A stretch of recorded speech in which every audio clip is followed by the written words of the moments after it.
Welcome back to the podcast. My name is Joseph Clough, and this is episode 872. Now, in today's episode, we're talking about how to live beyond your comfort zone. But before we get into that, if you are a subscriber to the app, we are releasing like these sleep bonus hypnosis sessions every single week. In fact, just by the time this comes out on the episode, on the podcast, on the app, we sometimes do like 2 per week. So we've just released a sleep session for resiliency, one for anxiety. So you go to sleep and wake up transformed. So go ahead to go to freehypnosis.app instead. I think you can actually go to josephclough.info/app, but go to freehypnosis.app and you can download the app. You get free access to everything for 7 days. And then you get to choose if you want to be able to have all the 4-hour sleep sessions, all the day and night sessions, all the custom creations of tracks, the playlist, all the things. In other words, the morning meditations, audio programs, all of those things you get to have at a very small monthly fee or a huge, I think it's a 50% discount if you go on a yearly level. So we try to give you more value in every way. So go ahead and become a subscriber to the app, and that means you get to make deeper and bigger changes in every single way at freehypnosis.app. But going back into today's episode, we are talking about how to live beyond your comfort zone. Now, I've told you this analogy before. Actually, let me backtrack. The problem with not living beyond your comfort zone is you become stale. You live in this kind of no man's land. You just don't push yourself, and it becomes this repetitive cycle where you just don't begin to live. You kind of sedate yourself a little bit more. You don't go for your goals and your dreams, maybe because that has a level of fear to them, or worries or doubts or limiting beliefs. And the more you stay in that zone of comfort, it actually creates discomfort. That's one of the key things we need to get our mind around, because we say it's the comfort zone, but it's a very uncomfortable place to be. Because on the one side, you want to go, I want to live the life of my dreams. I want either the abundance, I want the career, I want the relationship, I want the health, I want the experiences of all my goals and dreams to come into fruition. But if we don't live there, and we have that conflict, in other words, we're not quite living up to our so-called potential or our desires, it makes the comfort zone very uncomfortable. We feel stale. We actually start to get depressed, because the more we're there, the more anxious and worried we get, because we're in this hesitation mode. The desire is still there, but the more you prolong, you get into that procrastination and that hesitation. So that is why it is really important to go into this subject. So that's the importance. Now let's kind of consider some of these analogies. And I'm going to give you 2. One from myself, which I've said before. And funny enough, it kind of was synchronicity. I was talking to my trainer today, and he even went on a whiteboard and kind of wrote out this little kind of diagram. So I'm excited to dive into that. So thank you, Rich, for enlightening me, showing me a different way of seeing this, if you're listening to this. So number 1, my analogy is this. When you have a goal and a dream, and it's way beyond what you think is either possible, or it stretches you so much that you have fear, scarcity, worry, and self-doubt, you will start to self-sabotage any way of actually getting there, because it's too big, it's too hard, it's too challenging.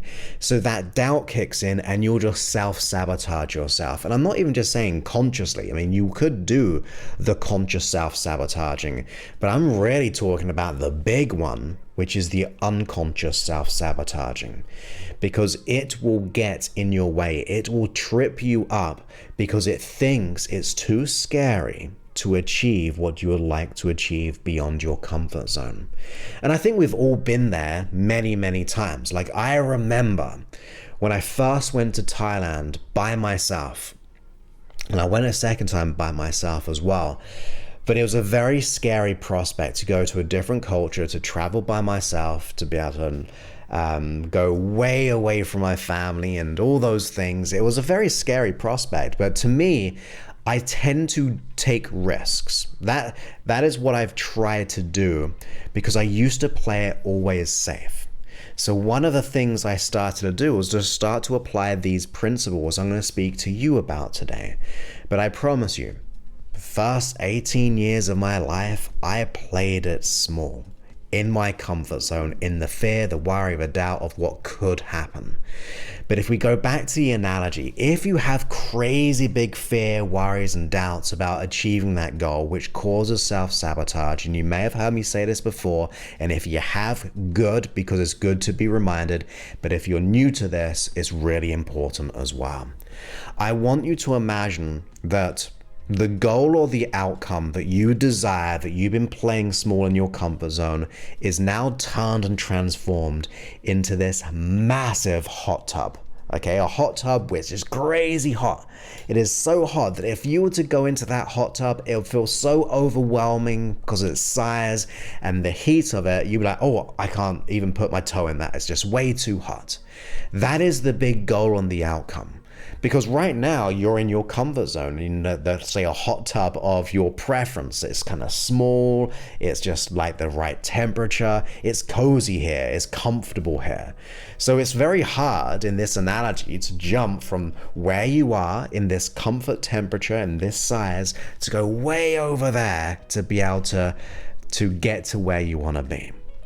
So what we tend to want to do is, in our mind, consider constructing these intermediate hot tubs, where the one where you're right now, it's just, you create this new one which is a little bit bigger and a little bit warmer. Then the next one is a little bit bigger than that one and a little bit warmer. The next one's a little bit bigger than that one, but a little bit warmer. And there might be like 3, 4, 5, 6 between these 2 points of where you are and where you want to be in that big goal and dream of that hot tub.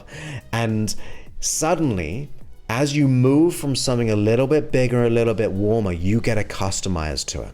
You think, this is not too bad. It's not too much hotter than where I was. And then you get comfortable in that one. That's now your comfort zone. It's warmer, it's a little bit bigger, but you're comfortable. Then you go to the next one. It's a bit out of your comfort zone, but it's more tolerable. It's a little bit warmer, it's a little bit bigger. And it's okay. You get used to that comfort zone. You're always like expanding your comfort zone by these small little steps until you get to that big one and you're like, this is not so bad anyway, because now I've had the training, the exposure to these different levels which allow me to get better. So how that applies into your life is about thinking of intermediate steps that you could do that don't make you want to self-sabotage, don't make you want to have fear and worry, but just enough to challenge you, right? It just gives you a little bit of a challenge. You see, before I went away to Thailand, I was doing other things to get out of my comfort zone. Like, I remember in one of my programs, I used to teach this for people who were very unconfident. I'd get them to do tasks, very simple tasks, which are easy but pushes them. So this person does lack confidence, so I would get them to go ahead and ask someone for the time, right? Someone in the street. Now, it's a little bit nervous to do something like that for the person, but it's not extreme. It's not like you're introducing yourself. It's not like you're trying to sell yourself. It's just a simple, normalized action, but still pushes you. So if you can think of these ways that will allow you to just go that bit more with the challenge, and they can also be parallel. And what I mean by parallel is it doesn't have to be in relation to a goal or a dream, or in a certain context. Because if you start to expand your comfort zone where you're a little bit more comfortable in a different context or a different area, you're still expanding your comfort zone. Don't think it's just going to be in this one thing. You can just go and do a vertical, which is easier, but you've still grown the radius of your comfort zone. So that kind of tricks our mind and gets our unconscious mind to go, hey, we can actually grow over here. But sneakily, at a conscious level, we're expanding the unconscious mind's total comfort zone. And therefore, when you think of that big goal and dream, it's going to be less hard because you've gained more evidence in a different area of your life. Now, going to the analogy, and I want you to try this on as an example, like what would you say? So my trainer, we're having a conversation. He said, look, come over here, and there's a whiteboard. And he almost pretty much said there's like 3 targets. Let's say we're doing archery, okay? We're doing archery and there's 3 targets. Now, the first one is maybe you've got like 20 seconds to be able to hit 5 shots. And let's just say, because you've got a big amount of time to 20 seconds, you get a real good shot right in the middle. Now, let's say the second one is, say, 10 seconds a time, and therefore you get like quite a good few shots, but maybe 1 kind of strays, maybe 2 maybe. And then on the third archery kind of circle, you only get like 6-7 seconds. Now, this one doesn't really hit at all. Maybe once, because of the short time period, there's a lot of pressure on us to be able to release the arrow to be able to hit the target. So if you think about where you should be living in those 3 scenarios, the one where you got plenty of time and you're hitting the target every time, the one which is a little bit less in time, where you miss maybe 1, but it pushes you, or the one which is just short amount of time and you rarely get a hit. Which one would you go for? Now, intuitively, because I was answering the question here, intuitively, and the way my brain works, I was like, I want to go for the first one because I want to get results every single time. I like consistency. I like to be able to get the result every single time. So intuitively, you may have gone for that one. You may not have, but that's what I personally chose. And then as we were discussing it, it came to my attention was actually, I'm focusing on the wrong place. I want to be focusing on the middle one. The one where I don't get all the hits, maybe I get 90% of the hits, but 1 arrow strays. And the reason being is because the time is less, it is pushing me, but it's also allowing me to get success along the way, because the third one, with that 6-7 second window of firing off those arrows, I just randomly got one, all the others missed. Like, you don't want to go all the way that level of pushing yourself because you're going to feel like a failure when you don't get it because you're putting way too much pressure. But also on the first one, you've got no pressure, you've got plenty of time, and that's not the best place to live as well. So if you intuitively went for those, I would like you to just kind of recap and go, well, how can I live my life like the middle one? A little bit shorter a time, maybe you miss one, but you're still getting success. And the reason why I say that is because you want to gain evidence. You want to gain evidence that you are succeeding. Because if you're failing all the time, it just reaffirms why you should stay in your comfort zone. If you're winning all the time, like because you're playing it small and easy and comfortable, you become complacent and you don't really get anywhere. It's just too slow. It's too easy. But if you start to just push yourself, like I said in my first example of the hot tub or the verticals in different areas of your life, you will have to expand on your comfort zone. You will have to grow. So you don't want to do it in big leaps, because remember, success is not from the big leaps, it's the small leaps which makes the perception of a big leap. We see these overnight successes and we think, oh my goodness, how could I possibly ever do that? Well, you don't see the quiet work. You don't see what they don't show you. Many overnight successes took many hundreds of hours of dedication, of enhancing and adapting and being ultimately resilient in adaptability to be able to get there. So don't fall in for the overnight success. Think about how you can push yourself that bit more, not to a level that you get scared or you fail too much, but just that bit more. And when you do, you will absolutely go beyond your comfort zone.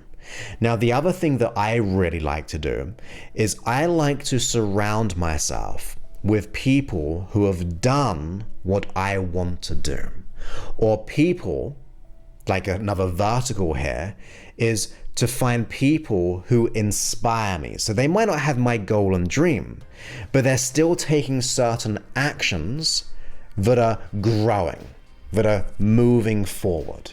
So that means I'm always surrounded by these people. And that just rubs off, right? Like, you want to be standing on the shoulders of giants. You want to be able to see examples of what can be done, even if it's a different context. Like, if I saw someone, let's say I want to get really good at archery.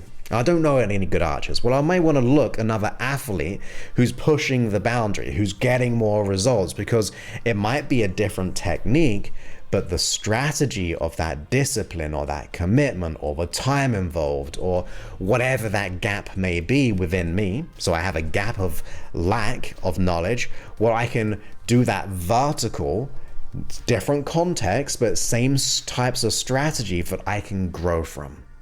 So that's another level. Try to surround yourself who inspire you, who push you, because there's a level of accountability with that as well. One problem we really have is a lack of accountability. Have you ever said, well, I'll just do it tomorrow? I'll be okay next week. I'm just going to put it off. That goal and dream will still be there. Well, yeah, it will, but tomorrow is always going to be tomorrow, because today is always today. Next week is always going to be next week, no matter where you are. Next year is always next year. Like, wherever you are, time always expands if you have language patterns like that.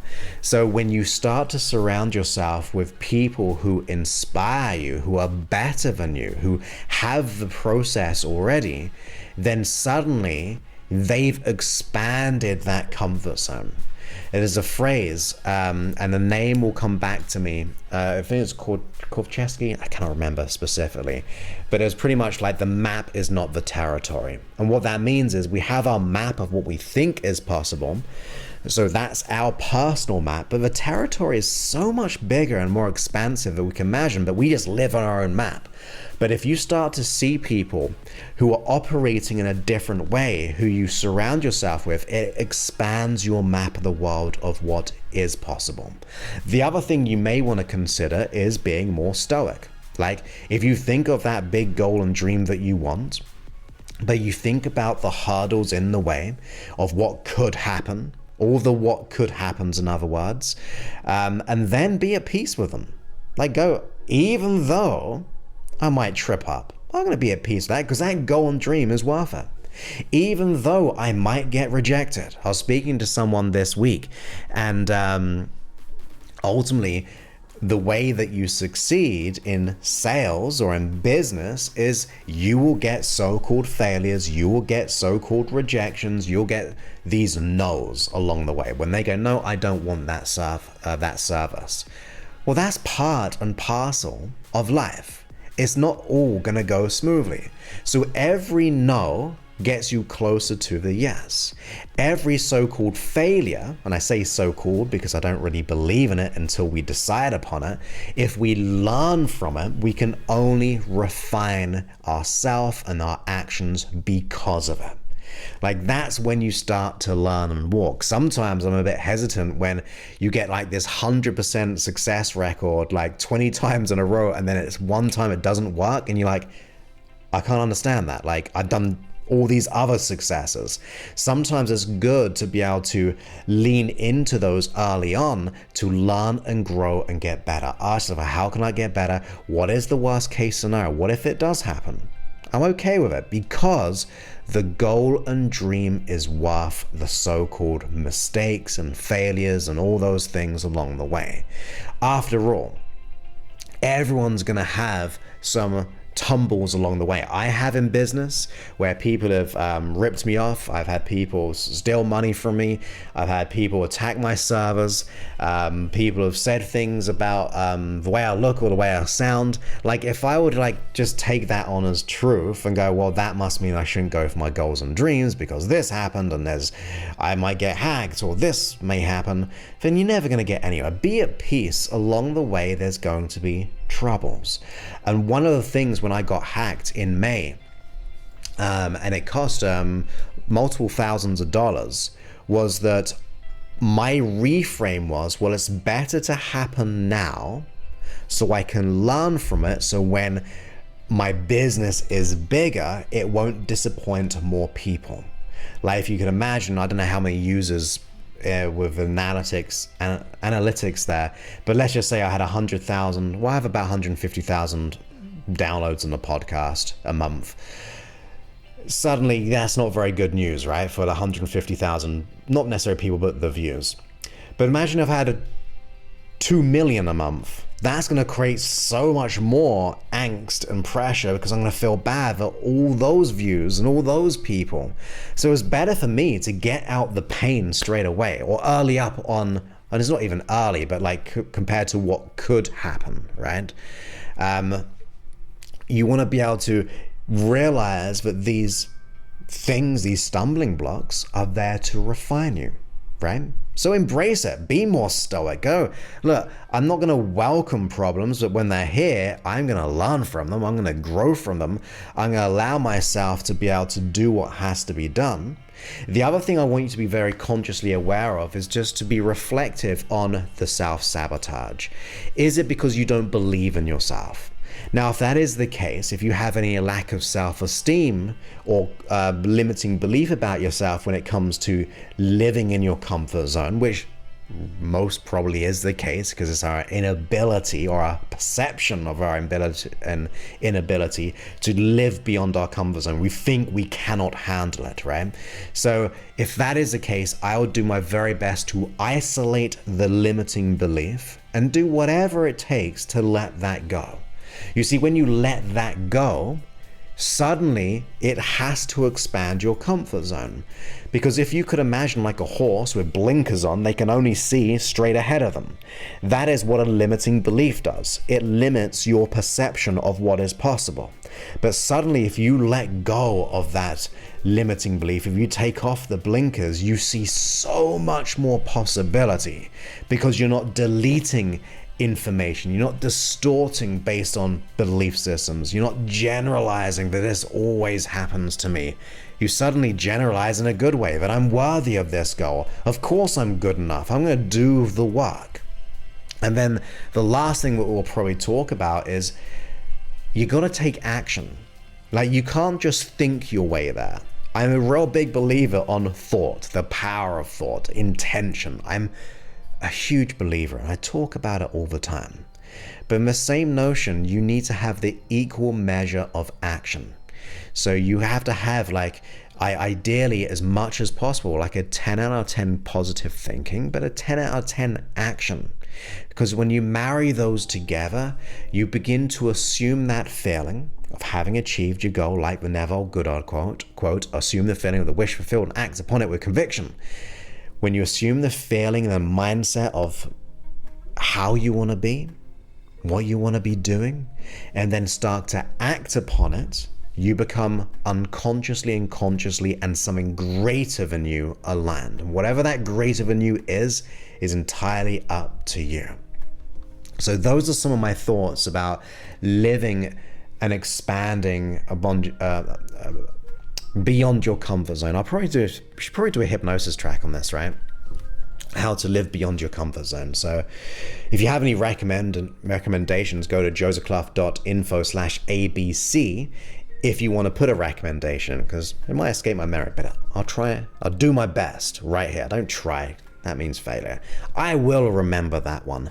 But feel free to have suggestions there for hypnosis sessions at josephclough.info/ABC.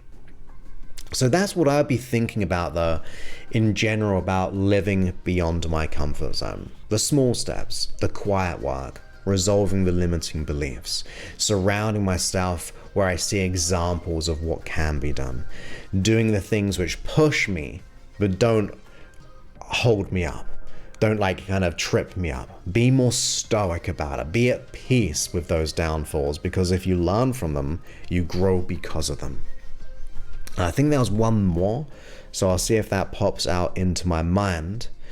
But even if it doesn't, what I would be thinking about is thinking about your goals and dreams. Think about all the reasons why it's important. Reflect upon them, meditate upon them, have them in your mind, because that's going to be the instigator. Think about all the reasons why it's important to get that goal and dream, and therefore live beyond your comfort zone, because it is leverage at an unconscious level.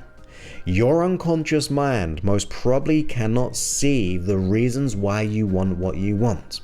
It might have an idea that you want that, but it's not compared to the reasons for staying the same.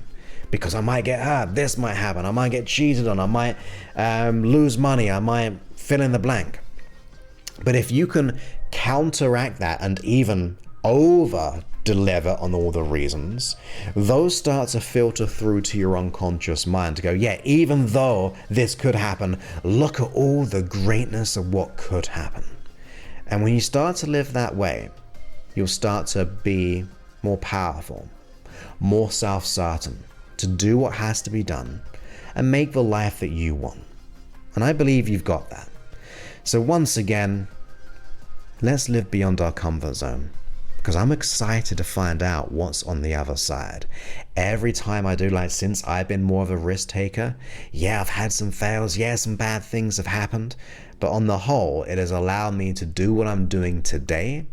And I'm not going to say I am, but I'd like to think it's allowed me to grow and help more people because of it.